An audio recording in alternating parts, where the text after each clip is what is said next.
some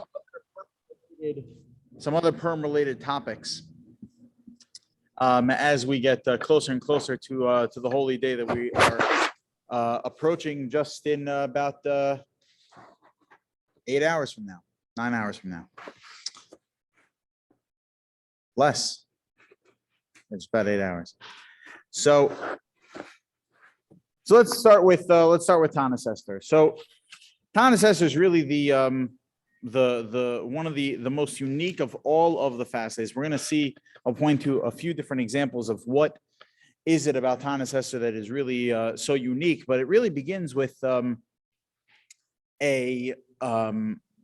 note about what makes it unique related to Purim.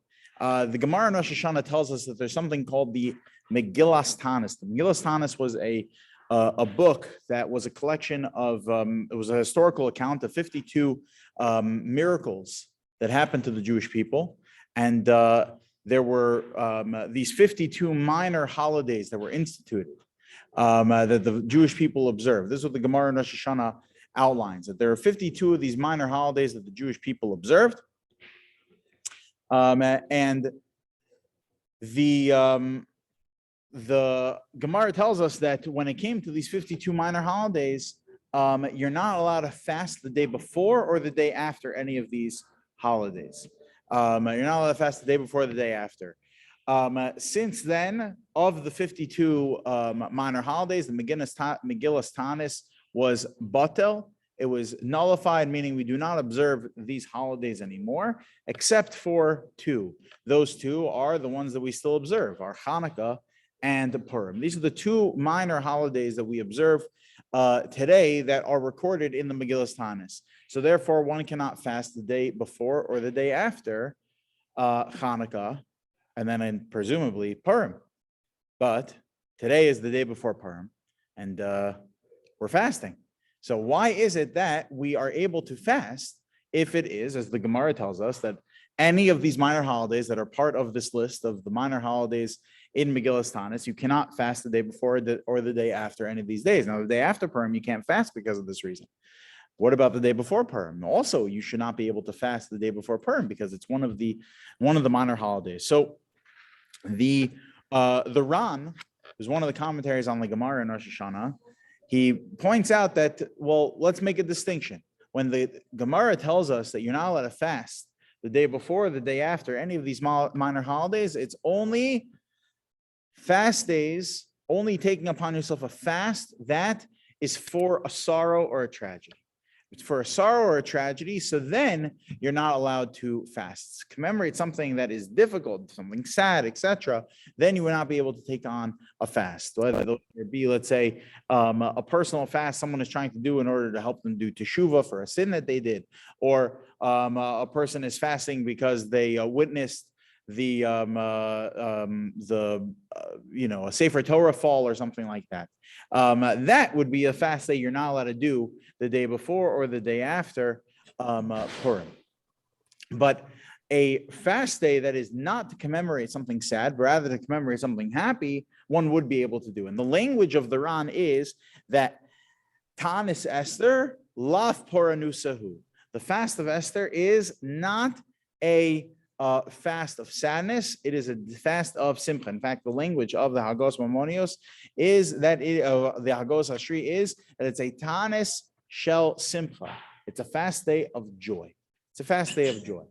And we're going to point out a number of interesting halachos that relate to the fact, interesting details that relate to the fact that Tanis Esther is a fast day of joy. But because of the fact that it's a fast day of joy, no problem fasting before fasting the day before Purim, because it is just a continuation of the simcha. It's part of the simcha is us fasting.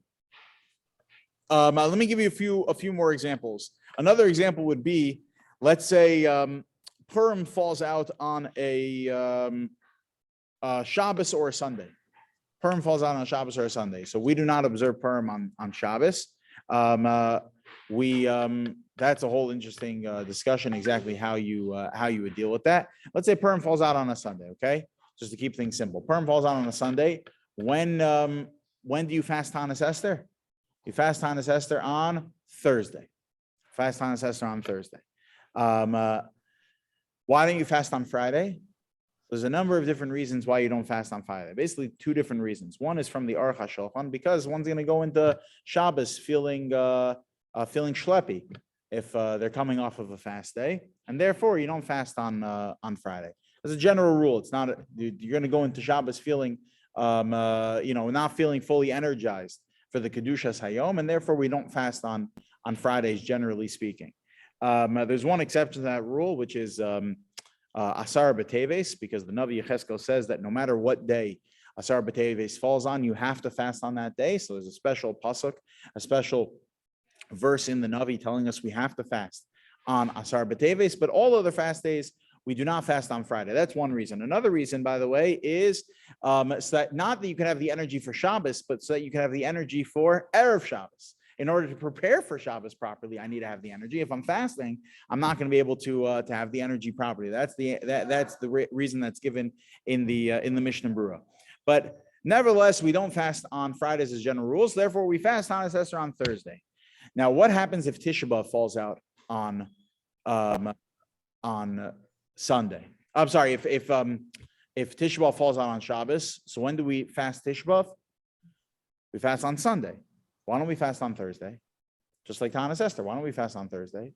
So the reason is because the Gemara says that paranusa lo makdeminon, we do not want to bring forward upon ourselves faster. We don't want to bring closer to ourselves a tragedy.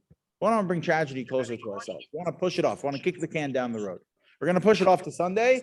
We don't want to bring on the tragedy earlier, sooner. So therefore, Tisha B'Av, we're going to push off to Sunday. Why don't we push off Tanis Esther to Sunday also? Why don't we push off Tanis Esther to Sunday? Why do we fast it on Thursday? So the answer is because the same principle. Because Tanis Esther is not a sad day. Tanis Esther is a happy day. Why we're fasting is a good question. We're going to get to soon. But it's a happy day. It's not a sad day. And therefore, there's nothing wrong with bringing it on sooner. Another application of this idea comes from the Ramah. Rav Moshe Isserlis Zatzal lived from 1530 to 1572, was the chief rabbi of Krakow. He was the counterpart of the Shulchan Aruch, a contemporary, even though the Shulchan Aruch was about 40 years older than the Ramah. But what the Ramah did is he added the Ashkenaz customs into the code of Jewish law that was written by Rabbi Yosef Karo, the Shulchan Aruch, to say that this is going to be the work that applies to everybody, both us in the Ashkenaz countries and also those in the Sephardic countries of Rabbi Yosef Karo of Spain, Africa, Northern Africa, etc. So the Ramah writes that there's special leniency that applies to Tanis Esther that we would not apply to other fast days. Other fast days, so you have to fast to the best of your ability, to try your best. If a person is mamish going to get sick, so then okay, you have to break your fast. Nothing you can do about it. Tisha B'Av, you really have to push it. To push it as much as you possibly can. Tisha B'Av and Yom Kippur, we rarely would tell somebody to break that fast. Of course, there's special circumstances that come up and special guidance on how to deal with that. And of course, you speak to you speak to me if you need to get special guidance about Tisha B'Av, Yom Kippur. But generally speaking, we don't break our fast for Tisha B'Av, Yom Kippur, and the other fast days also we fast. We fast. Tanis Esther, though, a person could be a little bit more lenient in when they decide to break their fast, to the point that the Ramah says even if you have a little headache, if a headache or even an eye ache, so then you could technically break your fast at that point. You don't need to push it past just trying your best. And even if you have a little bit of aches and sores that could be solved by eating, so then you're supposed to break your fast, as the Ramah. This special leniency only exists by Tanis Esther. It doesn't apply to the other fast days. The reason is because Tanis Esther is supposed to be a happy day. It's not supposed to be a sad day. It's supposed to be a happy day. Rav Shechter Shlita has in his Sefer Ikve Hatzon that another practical implication of this idea is whether or not children are supposed to fast for Tanis Esther. Now here, it's going to be a little bit counter to what we've been saying till now. What we've been saying till now is establishing a principle that Tanis Esther is a fast of Simcha. It's a fast day that has a joyous element to it, has a joyous nature to it. That joyous nature, on the one hand, results in some leniencies, but there's actually a stringency that comes from this happy nature of Tanis Esther. What is the stringency that comes from it? That, generally speaking, children don't fast during the fast days. They don't fast during the fast days. There's no concept of chinuch when it comes to those fast days. Why? Because there's a halacha called ein chinuch la'avelus. There's no concept of experiential education when it comes to avelus, when it comes to mourning. God forbid a child loses a parent. They are not bound by the same laws of Shiva and Shloshim, and that which occurs over the course of the year of mourning, the same way that an adult is obligated to follow those rules and guidelines of Avelus. A child does not. There's interesting explanations as to why that is not our topic for right now, but that applies to the fast days as well. The fast days are a form of mourning. They're a form of mourning. We're mourning over the destruction of the temple, and therefore a child does not need to be trained for the fast days. When we become bar mitzvahs, then they start fasting. When it comes to Yom Kippur is not a fast day of tragedy, of mourning. Yom Kippur is not a day of mourning. I'll never forget a friend of mine on Yom Kippur. Everybody wishes each other an easy fast, right? So I remember this friend of mine wished me an easy fast, and they said, God willing, next year we won't have to fast. I said, that's completely incorrect. Tisha B'Av, that's the way it's going to be. Yom Kippur, when Mashiach comes, that's part of with the Beis HaMikdash there. We're going to be fasting as well. It's part of the day. It's a form of atonement. It's a form of teshuvah. But the other fast days have an element of mourning to them. So what would you say about Tanis Esther? Would you tell a child that they should have to begin learning how to fast Tanis Esther? Presumably, yes. Presumably, they'd have to start practicing fasting for Tanis Esther as well, says Rosh Hashanah. Because again, it doesn't fall under this category of ein chinuch. There's no experiential education for avelus. This is not a form of avelus. Today is not a day of mourning. Today is a joyous day. Granted, we're not eating, but it's a joyous day, and therefore, presumably, you'd have to train the children to fast for Tanis Esther. Now, obviously, a child that's very little doesn't make any sense to it. But as soon as the child can start picking up small practices, you skip, a 10-year-old should maybe skip breakfast on Tanis Esther if it's not going to ruin their day, right? An 11-year-old, you train them to the best that they can to take on a little bit of Tanis Esther, the same way we train them with regards to Yom Kippur. I once heard from my Rabbi, Reb David Hirsch Shlita, that Reb David Hirsch Shlita, one of the Rosh Yeshiva at YU, he wanted to point out perhaps another leniency that comes out by Tanis Esther is that we know that on Yom Kippur and Tisha B'Av, there are, in addition to not eating and drinking, there are additional inuyim, additional practices we take upon ourselves as a form of mourning and being uncomfortable. We remove our shoes, we don't bathe, we don't anoint ourselves. There's 5 inuyim that we take upon ourselves things we do not do on Tisha B'Av and Yom Kippur. There's a comment from the Shla, the Shnei Luchos Habris, that's quoted by the Magen Avram and Shulchan Aruch, that these 5 inuyim, it would be a good idea to practice them the rest of the fast days also. While there's no obligation to, let's say, not take a shower on the other fast days, but it's a good practice that one should not take a shower on the other fast days. So our first thought, that based on what we're presenting now, there's nothing wrong with taking a shower on Tanis Esther. It's only not eating and drinking, but it's a Tanis Shel Simcha. There's no need to afflict oneself on Tanis Esther. It's just not eating and drinking. Another very good application of this idea that Tanis Esther is a fast day of joy not a fast day of sadness, is Rabbi Yosef has in the Yechave Das, his responsa book. Rabbi Yosef has a book of responsa. It's a 6-volume set called Yechave Das. That the history behind the book was that when Rabbi was the chief rabbi of the chief Sephardic rabbi of Israel, he had a radio show that was aired on Motzei Shabbos. That was a question and answer session with the chief rabbi. Callers can call in, right, to the radio show, and they answer the phone, and you pose your questions to the chief rabbi, and he'd give his answer. He turned that question and answer session, that radio show, into a 6-volume set of books called Yechave Dat, and over there he has a question related to if there's a bris milah that takes place on Tanis Esther.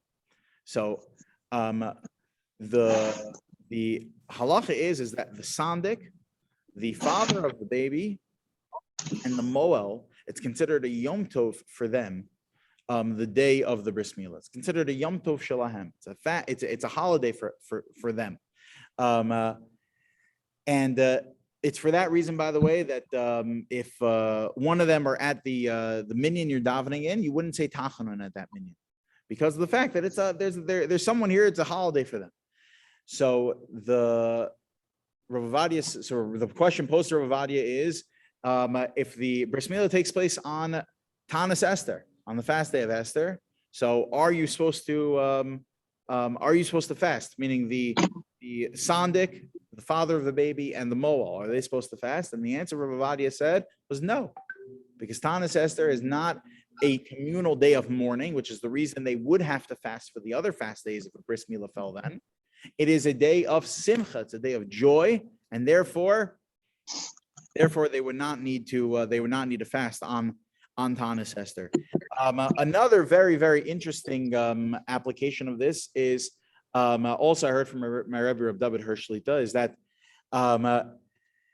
generally speaking, we have a general rule that the way we break our fasts, this is not medical advice, because you should probably get medical advice in terms of what's the healthiest way to prepare for a fast and break a fast. But in terms of halacha, we do not break our fast, generally speaking, on fleishiks.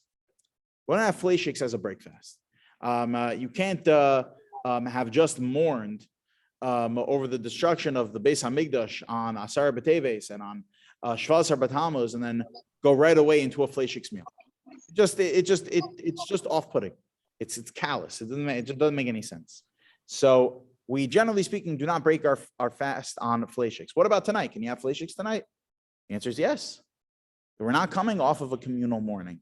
We're coming from one day of simcha to another day of simcha. So certainly you'd be able to break your fast of Tanis Esther on fleishiks. Rav Zolti Zatzal. Rav Zolti was the chief rabbi of Jerusalem.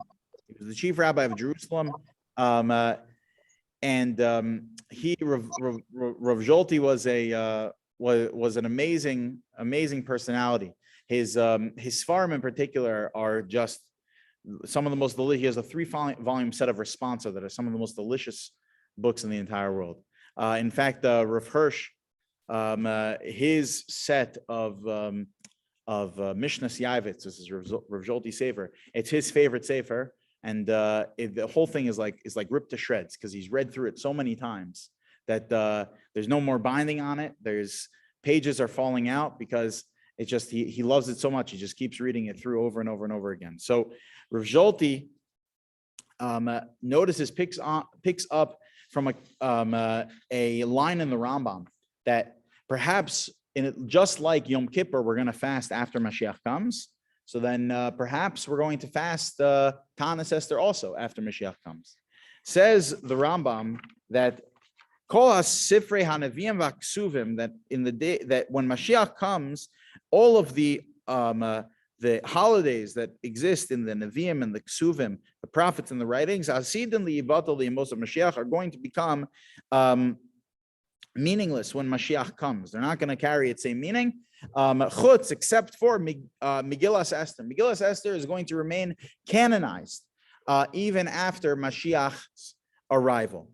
Just like the Chamishe Chumshei Torah, just like the Chumash, Ukehilchos shel Torah Sheba'al Peh, and just like the laws of the Torah Sheba'al Peh, she'eina batelin la'olam, are never going to become null and void. Megillas Esther also is going to remain intact. And then he says also, Yemei HaPurim lo yivatlu. We're going to continue to celebrate Purim even after Mashiach comes. Now, why does he say Yemei HaPurim? The days of Purim. Yemei HaPurim. The days of Purim. What does that include? Now, if he's talking about Shushan Purim, now that's just called Purim. So what is Yemei HaPurim? The days of Purim. So, Rav Zolti assumes, and he proves it from other places as well, that he's referencing his Tanis Esther. Tanis Esther is going to remain intact even after Mashiach's arrival. So with all of this in mind, we pointed out 8 applications of this principle, that Tanis Esther is a completely, categorically different fast day. It's not a fast day of mourning. Rather, it's a fast day of simcha. It's for this reason that we're able to fast the day before Purim. It's for this reason that we push Tanis Esther earlier as opposed to later, because we're not bringing tragedy upon ourselves sooner. If it falls out on a time where you'd have to pull it up sooner, where you can't fast on a Friday or Shabbos, obviously, so you fast on Thursday. It's the same reason why we're lenient with regard to telling people to break their fast, even if they are not at the point that they normally would have the allowance of breaking their fast on any other fast day. Even if they just have a headache, you'd have the allowance of being able to break your fast on Tanis Esther. Number 4, we said from Rav Shechter, chinuch. We would train our children when they get old enough that they could handle it. We would start training them before Bar Bat Mitzvah to fast for Tanis Esther, just like Yom Kippur. Rav Avad Yosef says that the Balei Bris, those that have a bris milah, the sandik, the mole, and the father of the baby would not fast on Tanis Esther. We pointed out from Rav Hirsch 2 other applications. Number 1, no problem breaking your fast on Fleishiks because it's a Tanis Shel Simcha, it's a fast day of joy. And number 2 is from the Magen Avram, that chumrah, that stringency of the Magen Avram, that one would not take a shower on the other fast days. Nothing wrong with doing so on Tanis Esther. And the last one we pointed out from Rav Zolti, perhaps Tanis Esther would still be in effect even after Mashiach comes, because it's a Tanis Shel Simcha, it's a fast day of joy. What makes Tanis Esther so different? Which kind of, after we've gone through this, you really have to ask yourself the question, which I'm sure everyone here is, which is, so then why are we fasting? Then why are we fasting? Fasting is a form of mourning. So then why are we fasting on Tanis Esther? Why does Tanis Esther even exist? We know historically that the reason why the Jews fasted was for 2 reasons. Number 1 was a form of eliciting God's rachamim, his mercy, in order to save the Jewish people. And number 2 was in order to prepare for battle. That was what one needed to do in order to prepare for battle, was to fast. So then why is it then that why are we fasting today for Tanis Esther? There's no mourning happening, and the battle's already been won. So the first answer is that the battle has not been won. The battle has not been won. Or rather, that battle was won, but the war is still waging. The war with Amalek is still going on. And therefore, what a better opportunity it is than right now, the anniversary of the Leich Knos Kol Yehudim, of Esther, of galvanizing the Jewish people in order to do a proper teshuvah, in order to have proper achdus, in order to defeat Amalek in the form of Haman. So then we too, in today's day and age, still are waging this war against Amalek. We have not won. There's still anti-Semitism going on. And therefore, today is the day where we want to do a form of teshuvah, an act of repentance, gearing up Klal Yisrael, that we all are sitting in fasting today, and in order to elicit the same rachamim, the same mercy from Hashem, in order to help the Jewish people in this ongoing battle against Amalek. But there's perhaps another more positive reason why we're fasting today, and why we can have a fast day that we kind of smirk at the fact that it's a fast day. that we're fasting, but we're not sad about it. Why is it? It's similar to the same reason why we boo and we stomp our feet when we hear Haman's name during the Kriyas Megillah. And you think about it, it's kind of a joke. It's kind of a joke, right? When Haman, his name is called out, so boo, right? Why do we do that? Because Haman's a bad guy, right? Haman's a bad guy, and we want to fight against Haman by boo and shooting off the cap guns and right. Is that the way to fight Haman? The whole thing sounds. It seems like a little bit of a joke, right? It's Purim shtick. It's Purim shtick is what it is. So, but if you stop and think about it and you put yourself in the context of the story, Haman is evil. He's absolutely evil, right? I mean, you ask my grandfather, he was held by his collar and looked into the eyes by Mengele Harasha, grabbed my grandfather by the collar and stared him in the eyes. My grandfather was looking into the eyes of Haman Harasha. That's not a joking experience. It is a serious experience. Haman is not a joke. Then what are we making a joke about it? You know why we're making a joke about it? We boo and whatever, we shoot the guns and we stomp our feet. You know why we make a joke about it? Because we know what the end of the story is going to look like. We know what the end of the story is going to look like. We know the Jewish people ultimately get saved. But aren't we still fighting the war right now? Aren't we still up against Haman even in today's day and age? Yeah, but we know that Hashem is going to take care of the Jewish people. We know ultimately we're going to get saved. We know ultimately Mashiach is going to come. Purim, we have the ability to look into what Geulas Purim looks like, what true redemption and that experience looks like. We know we're reenacting what that experience is like. So we go into Purim coming off of a fast. It's Purim focused. We go into Purim coming off of a fast. Why? In order so that when we are experiencing the joy, we're experiencing it in a little bit of a higher level. We're experiencing it after that same feeling of that we were just fasting and trying to create that same dichotomy of that you're feeling the pain, you hear Haman's name, you boo, you're fasting, and then success. And then we won, victory. And then Hashem took care of the Jewish people. In order to make that experience more real, in order to make the experience, that feeling of Geula that we all are striving to feel on Purim, the only way to accomplish that more is to come off of the heels of a fast day. The same way we would if we felt the threat in a real way. We would be fasting right now, preparing for war against Haman. That's what we're doing right now. In this theater of Purim, of trying to experience the taste of Geula, to be brought into that, we fast in order so that we could enter into, now we're ready to hear about Achashverosh killing Vashti, appointing Haman, and making this plan to kill the Jewish people. The knife is on the throat of Klal Yisrael, that our lives are being threatened in the greatest way that we've ever experienced in our human history. And then what happens? Esther Hamalka, Ubeagia, Torah Esther, Bas Avichail, Dod Mordechai. Esther's turn comes up. She is anointed to be the queen, and Mordechai overhears the conversation with Big Son and Zeresh. Mordechai gets the accolades of the king. Esther, through her Mesiras Nafsha, through her self-sacrifice,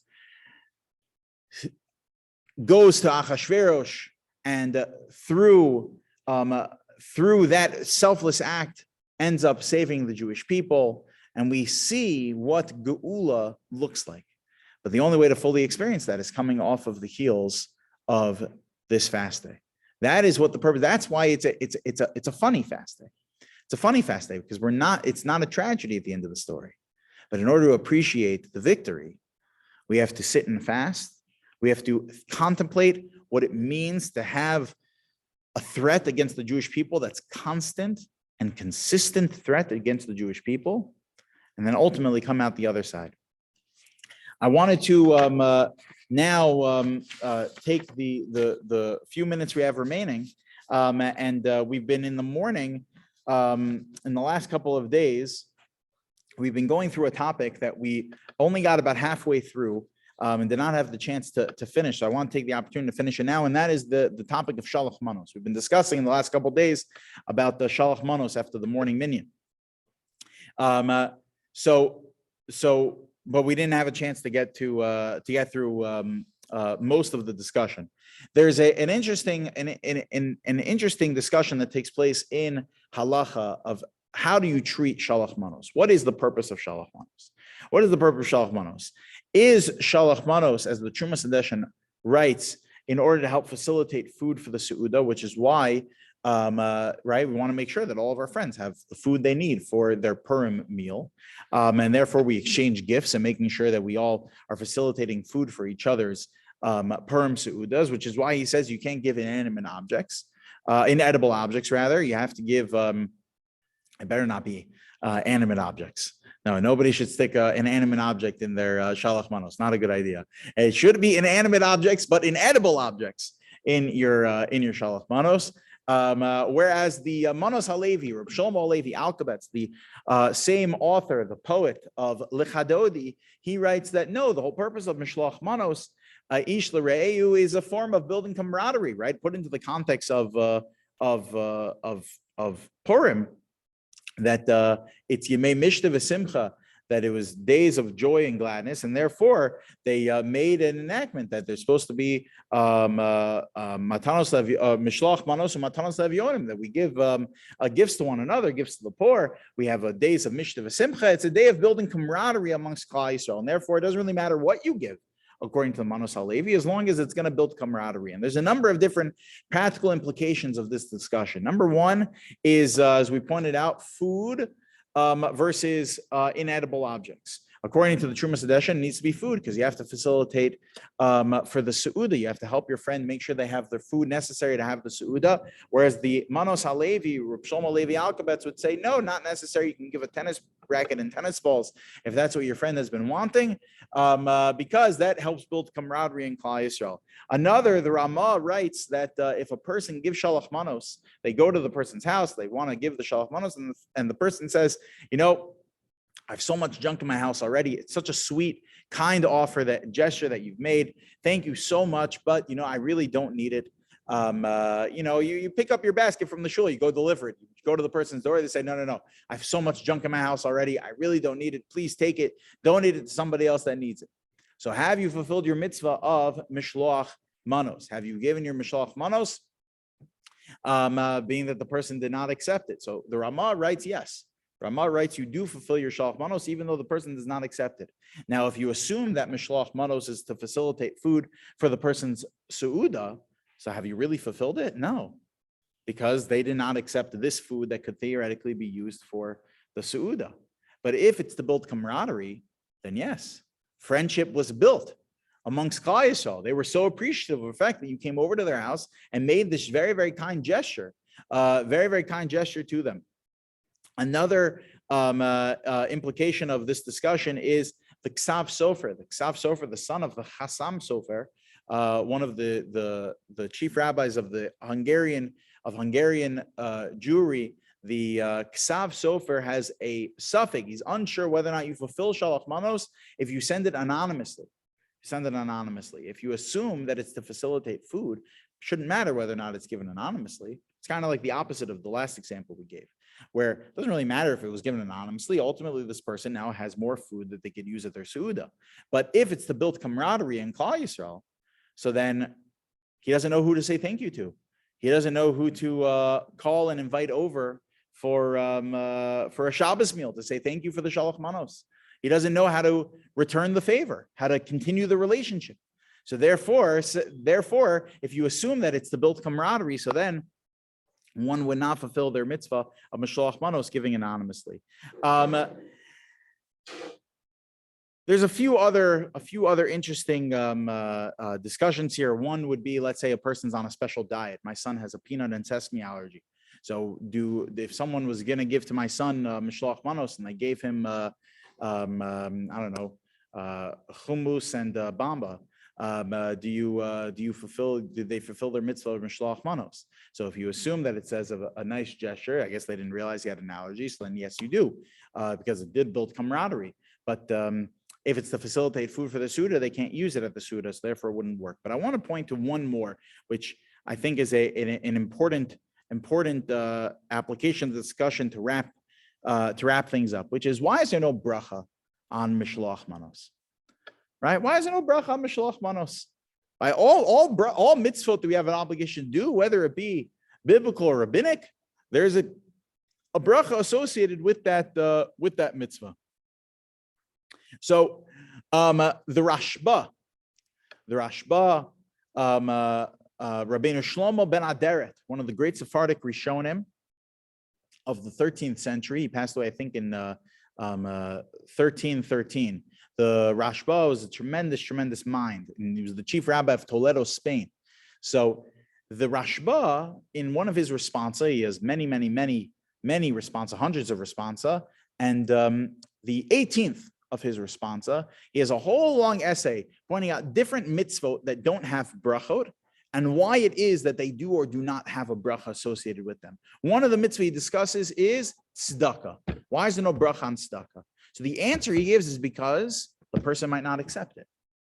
Right? You might try and give the tzedakah, but the person may reject the tzedakah that you're giving, and therefore he says no bracha, because if you made a bracha and the person rejects it, so there might be a bracha levatala. It might be a bracha in vain for no purpose because of the fact that you did not fulfill the mitzvah at the end of the day. You made the bracha, but you couldn't follow through.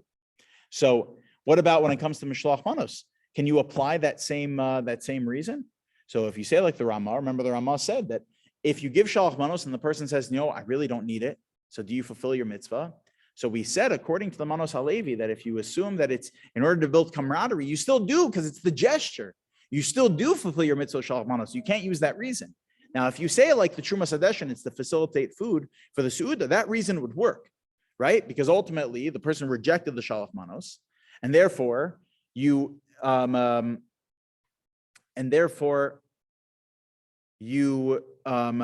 not fulfill your mitzvah of mishloach manos because it did not facilitate food for their Su'udah, and therefore if you made a bracha, that would be a problem. Right, but according to the Manos Halevi, this reason could theoretically be a good answer. This reason would not be a good answer because even if the person rejects it, it's still you still fulfill your mitzvah of mishloach manos. Then why is there no bracha on the mitzvah of mishloach manos? So there's so we'll give the answer that Rabbi Soloveitchik gave, which I think is just a beautiful answer based on the Rambam. The Rambam writes in Hilchos Brachos, in the Laws of Brachos, the Rambam, Maimonides, the greatest of all Rishonim, he writes that when it comes to mitzvot, bein adam lechavero, we know that there's two types of mitzvot. There's mitzvot that have to do with the relationship between me and God, and there's mitzvot that are interpersonal relationship style mitzvot that are mitzvot ben adam lechavero that have to be do between person to person.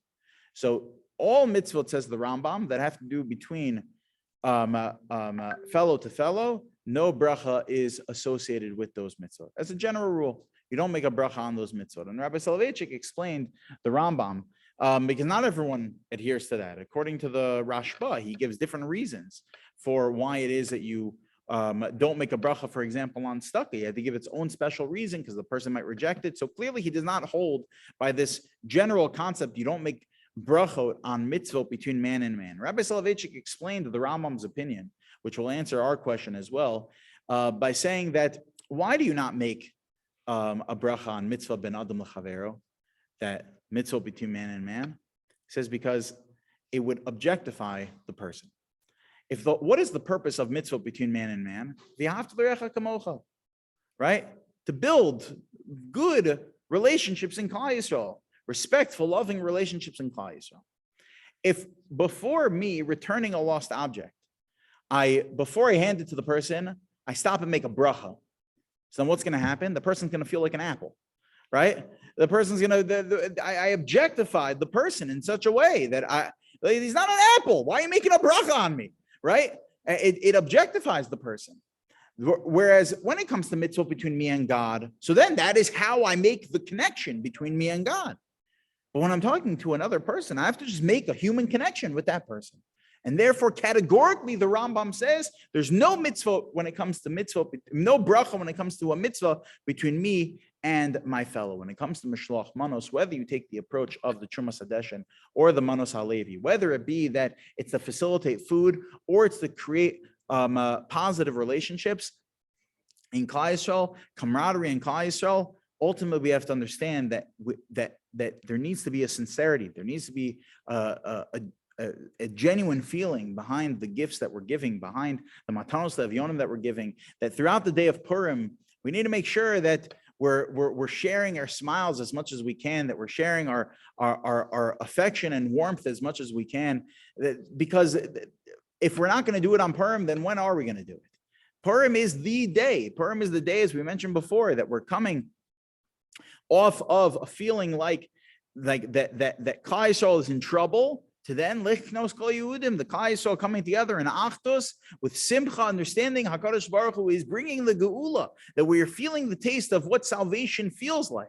But that's only going to come through true Achdus in Klal Yisrael, through that true camaraderie, that genuine camaraderie that it can exist within Klal Yisrael. And we take that perspective throughout the day of Purim, and when we share the story of the Purim miracle through the Kriyas and Megillah, we're trying to publicizing the miracle, that when we're exchanging gifts with one another, giving matanos le'avyonim, having a beautiful su'uda, we need to make sure we're doing it through the prism of trying to build closeness in Klal Yisrael in order to experience this taste of Geula transferring into the ultimate Geula that will come through Mashiach's arrival, God willing, soon in our days. All right, a meaningful and simcha-filled fast for everybody. Okay, we'll stop here. Freilichen Purim, a Freilichen Purim.